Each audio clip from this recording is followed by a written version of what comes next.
Assalamualaikum. Semangat pagi sobat-sobatku dimanapun kalian berada. Semoga kalian dalam keadaan sehat walafiat. Baik, kali ini saya akan menceritakan alur cerita dari film The Series Last Airbender Part 1. Film ini menceritakan tentang kehidupan 4 negara. Negara air, tanah, api, dan udara. Selama ribuan tahun, kehidupan 4 negara ini cukup harmonis dan damai. Kedamaian itu terjadi berkat adanya andil seorang avatar. Karena dialah yang mampu menyeimbangkan dan mengendalikan keempat elemen tersebut. Namun sejak Avatar meninggal, kedamaian mulai runtuh. Negara pengendali api yaitu Raja Sojin ingin menguasai dunia. Mereka berencana ingin menghabisi semua negara yang lain sebelum Avatar lahir kembali ke tubuh lain dalam siklus reinkarnasi.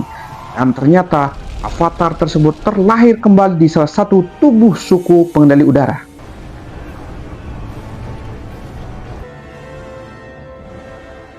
Di suatu malam, di ibu kota diperlihatkan ada seorang laki-laki yang sedang dikejar oleh musuh-musuhnya.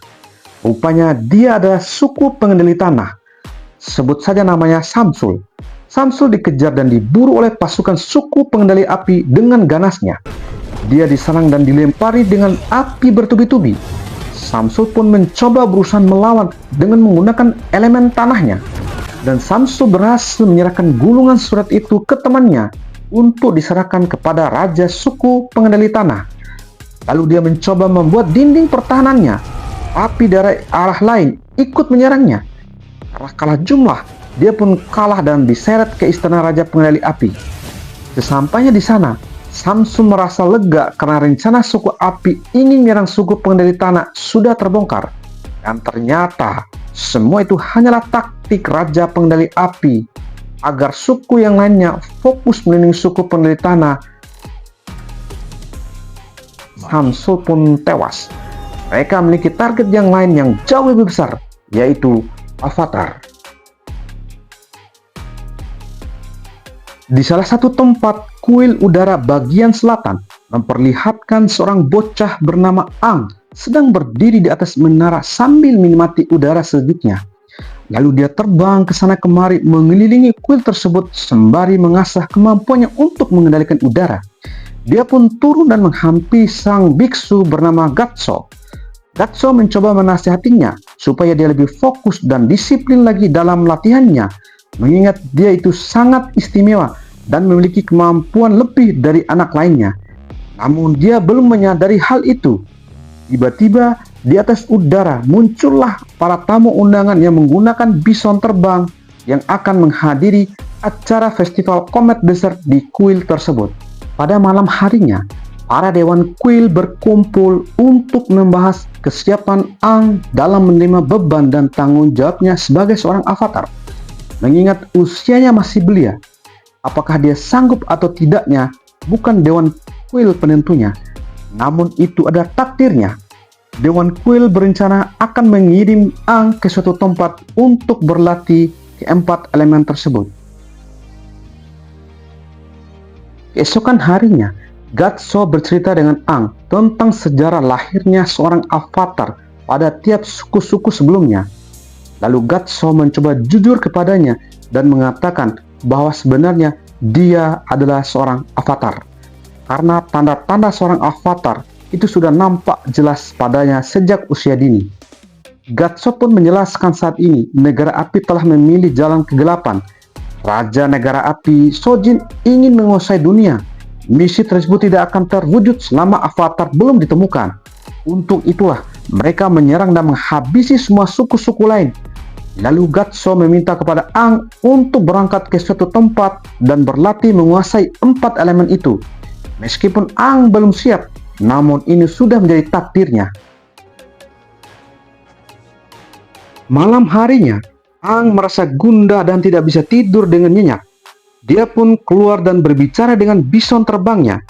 Bison itu bernama Appa. Sembari bercerita, mereka pun keluar untuk jalan-jalan. Tidak berselang lama, pasukan api menyerang kuil tersebut secara tiba-tiba. Mereka menyerang secara membabi buta, dan mereka pun bertarung habis-habisan. Dan biksu-biksu itu pun berusaha melawan dan mempertahankan kuilnya.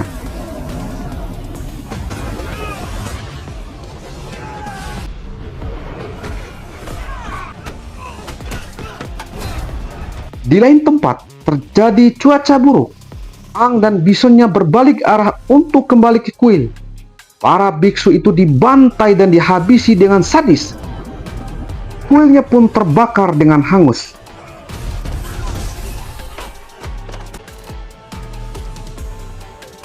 Di tengah perjalanan pulang, Ang diterjang oleh ombak yang begitu besar.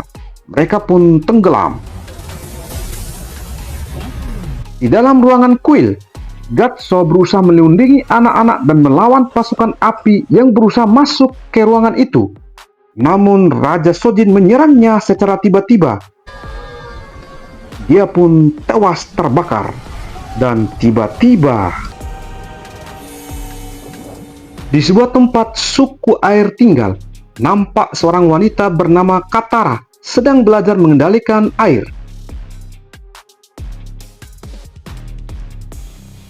Sesaat kemudian, dia pun diajak oleh kakaknya Sokka untuk mencari ikan. Tiba-tiba, perahu mereka terbawa arus yang begitu deras, dan mereka pun terdampar.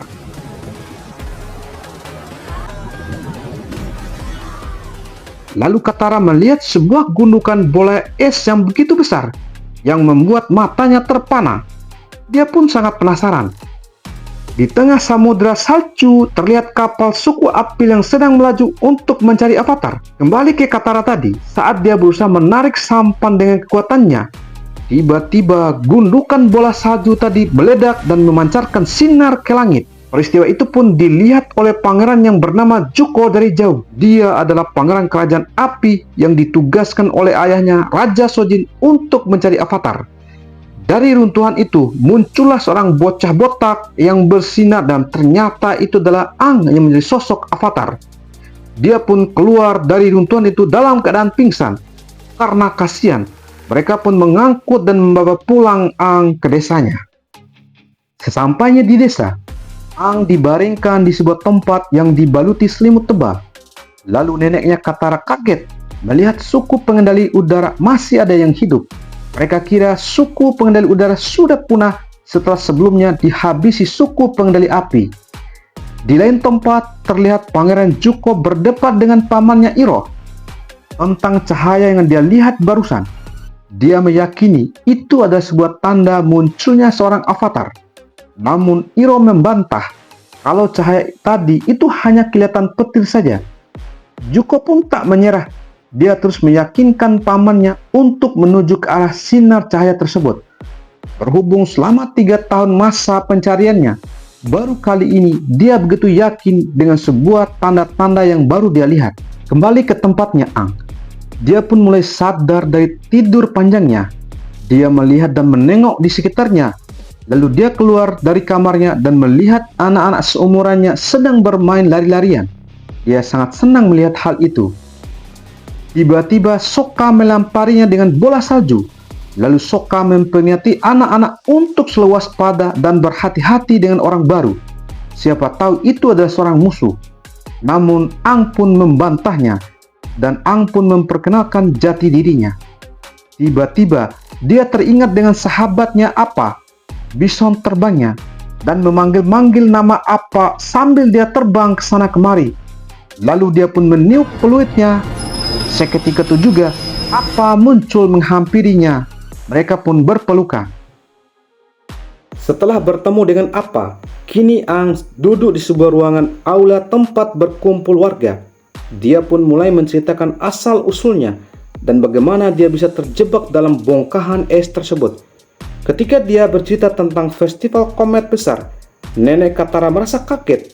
Nenek pun mulai bercerita tentang kehidupan masa lalu keempat negara tersebut, yang sebelumnya kehidupan 4 negara itu cukup damai dan makmur. Namun kondisi itu mulai berubah sejak negara api mulai menyerang mereka. Peristiwa itu terjadi pada 100 tahun yang lalu. Artinya, Ang sudah terjebak dalam bongkahan es itu selama 100 tahun. Dan nenek pun cerita tentang kejatuhan kuil selatan yang merupakan tempat tinggalnya Ang. Mendengar hal itu, Ang pun bersedih dan lari keluar dari aula tersebut. Di sisi lain, Pangeran Zuko memberikan semangat kepada pasukannya untuk misi mereka kali ini. Apapun resikonya, Mereka harus berhasil menangkap Avatar walau ke ujung langit sekalipun. Aang merasa sedih dan duduk termenung. Di saat itu pula, Katara menghampirinya dan berusaha untuk menghiburnya. Katara pun berbagi cerita tentang hidupnya. Desa mereka pun pernah diserang oleh negara api. Dia harus kehilangan orang-orang yang disayanginya.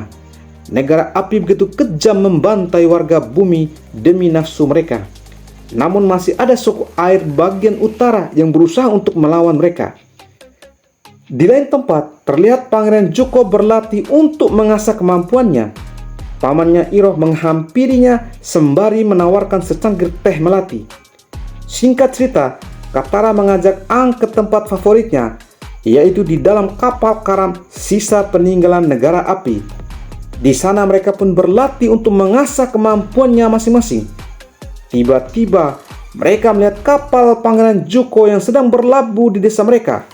Dengan segera, Katara pun melaporkan hal ini kepada Sokka. Mereka pun mempersiapkan pasukan dan segalanya untuk menghadapi musuh itu. Katara pun heran, mengapa tiba-tiba negara api datang menyerang lagi desa mereka. Ternyata yang mereka incar adalah Avatar, bukan mereka. Hal ini pun diungkap oleh neneknya Katara. Aang tidak bisa mengelak lagi. Sokka pun marah terhadap Aang, lalu menyuruh Katara dan lainnya untuk bersembunyi di tempat aman. Setelah itu, Pangeran Zuko dan pasukannya tiba di pintu gerbang suku air selatan dan meminta baik-baik kepada warga untuk menyerahkan orang asing yang tinggal di desa mereka saat ini. Jika tidak, dia akan menghancurkan dan membakar habis desa tersebut. Mendengar hal itu, dengan sontak Sokka mencari Aang untuk diserahkan ke Pangeran Zuko. Namun Katara menghalangi Sokka untuk melakukan hal itu. Dia pun menjelaskan Aang masih dalam kondisi rapuh. Meski dia seorang avatar, namun dia belum mampu dan menguasai semua ilmu 4 elemen itu. Dia butuh waktu dan tempat untuk mengasah kemampuan avatarnya. Dengan tegasnya, Sokka menghampiri Pangeran Zuko dan pasukannya dan menantangnya untuk berduel 1 lawan 1. Karena merasa tertantang, Pangeran Zuko pun meladeninya. Mereka pun bertarung. Terlihat Sokka kewalahan menghadapi Zuko. Dia tidak memiliki ilmu diri yang cukup mumpuni. Di saat Zuko ingin menghabisinya, Aang pun menyerang Pangeran Zuko dengan ilmu anginnya. Aang pun bertarung melawan pasukan api.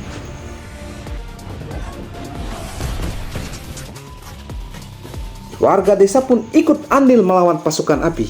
Hal ini membuat Zuko tersulut emosinya dan berniat ingin membakar habis desa tersebut. Mendengar hal itu, Aang pun berusaha untuk menahan mereka. Aang tidak ingin melihat banyak korban berjatuhan karena dirinya. Dia pun menyerahkan diri kepada Zuko. Setelah Aang pergi, Sokka mengingat kembali perkataan Aang tadi. Lalu dengan semangatnya, dia bersiap-siap untuk menyelamatkan kembali si Aang.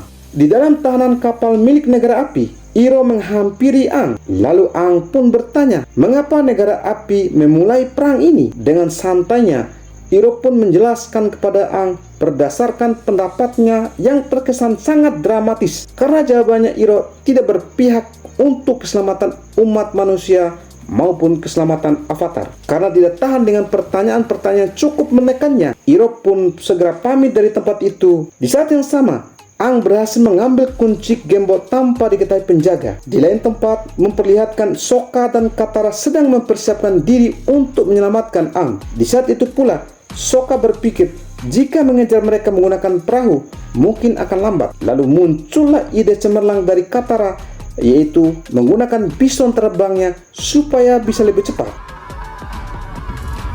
Aang berhasil keluar dari penjara dan menyelinap masuk ke kamar Zuko. Dia berhasil menemukan dan mengambil sebuah buku jurus avatar milik Zuko dan tidak lupa mengambil kembali tongkat angin miliknya. Aang memutuskan untuk melarikan diri dari kapal tersebut. Naasnya, Aang terkena tembakan api si Zuko. Dia pun terjatuh dari ketinggian. Bersyukurnya, Katara dan Sokka datang tepat waktu untuk menyelamatkannya. Di saat mereka ingin kabur, Zuko menembaki mereka dengan bola api yang cukup besar. Namun Katara berhasil menahan serangan tersebut dengan jurus pengendali airnya. Hal ini sontak bikin dia kaget dan senang karena sudah mampu mengendalikan air dengan maksimal. Setelah itu, mereka berdiskusi kemana arah tujuan mereka harus pergi. Lalu mereka pun memutuskan untuk menuju kuil udara bagian selatan untuk mengunjungi tempat tinggalnya Aang sebelumnya. Sesampainya di sana, mereka melihat tempat tersebut telah hancur berantakan tanpa tersisa. Melihat kondisi kuil yang merupakan tempat tinggalnya dulu sudah hancur seperti ini, perasaan Aang pun bercampur aduk antara marah dan sedih. Begitu banyak kenangan manis yang ada di tempat ini. Lalu dia pun menuju suatu tempat dan menemukan jasad Gatso, gurunya sudah gosong menjadi tulang. Melihat hal itu, seketika itu dia berubah menjadi avatar. Dia tidak bisa lagi mengontrol emosinya.